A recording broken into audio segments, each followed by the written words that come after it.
Hello, Dr. Sternberg. Hello, classmates. My name is Noel Lopez. I'm very excited to be doing this project on worldviews today, and I'll tell you why. My 20 plus years of working with young people, working with college-age students, there's nothing like seeing them become the best versions of themselves they can be. There's nothing like seeing them flourish.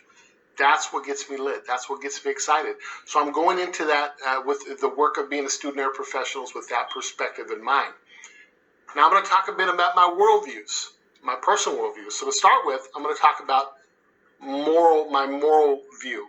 I believe our morality is gifted to us by God. I'm a Christian. I'm a Catholic. So I do believe in a Catholic social teaching, which takes a broad view of morality as opposed to a narrow view of morality. So what do I mean by that? A narrow view may be simple as don't kill, don't steal, don't commit adultery. Some of the other commandments, all good, all things that we shouldn't do. We talk about a broader morality. We're talking about really making a meaningful life in the process of helping them flourish, loving God, loving neighbor.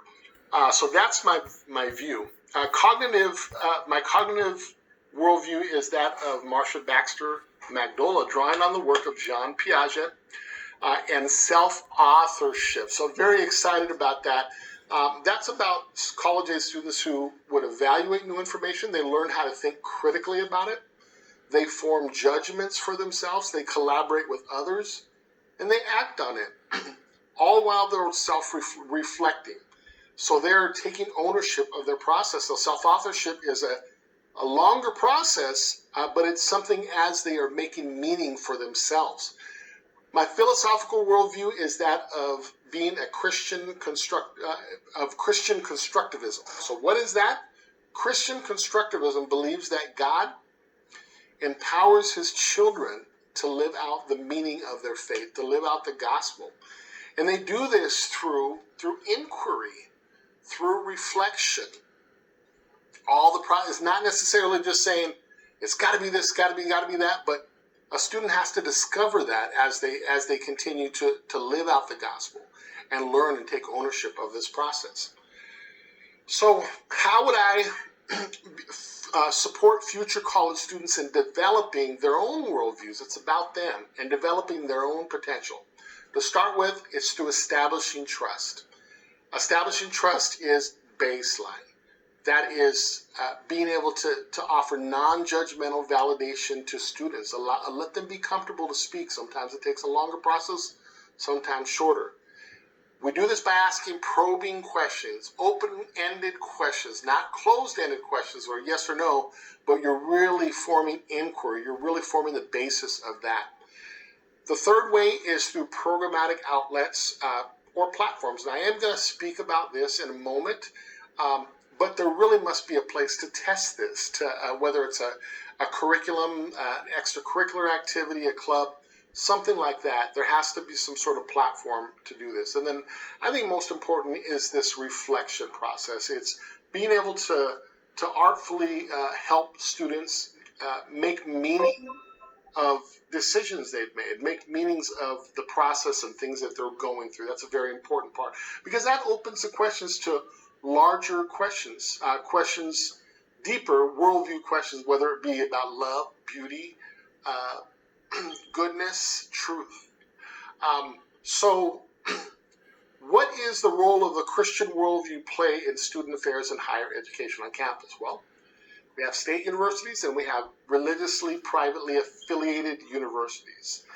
Now, obviously, religiously affiliated universities end-to-end will be able to integrate the values of their mission and vision statement a little bit more than a state university. However, in saying that, it's important to understand that whether you're at a state university, students at a state university or a private university, there's inquiry. There's inquiry about what it is to be a Christian, what it is to walk on this journey. And student affairs professionals that work in either setting really have to be able to artfully walk them through that process of meaning making, being able to establish this trust, probing questions. So those things are going to stay the same.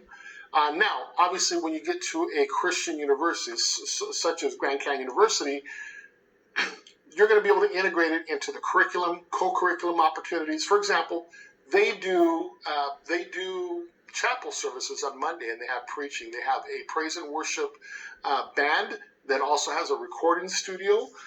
They have life groups that are at the dorms. They have Christian counseling. So there's some opportunities here that I think that are going to be very important there. So now, what are 3 strategies that will help college students as we guide them to their global perspective? So why global perspective to start with? Well, we live in a diverse world. They attend a diverse campus, hopefully, and as they go to the diverse workforce, they're not going to be served by having a myopic view. They need to be able to have views from different perspectives and have different tools in the toolbox. How do we do this? First idea is through a book club. A book club is an extracurricular opportunity where you can study the story arcs of people. You can study the characters. That really helps develop that global perspective. Now, from a curriculum point of view, it could be a political science, an instructor that will put a video on or watch a show, and after that have a kind of a reflective process where they really help them make meaning of what happened. That really opens the door to some more philosophical questions sometimes when you're talking about media. So that's an opportunity there. And then, of course, there are learning communities, which are essentially cohorts. A lot of times they're in the dorms. They could be more academic related. Sometimes it could be around some sort of a special event, maybe some sort of multicultural event project coming up in the future. You're going to have a diverse perspective of people. They're going to be planning. They're going to be collaborating. And that's going to be the essence of what we're trying to do in order to make meaning as they go on their journey. Thank you so much. You have a fantastic day.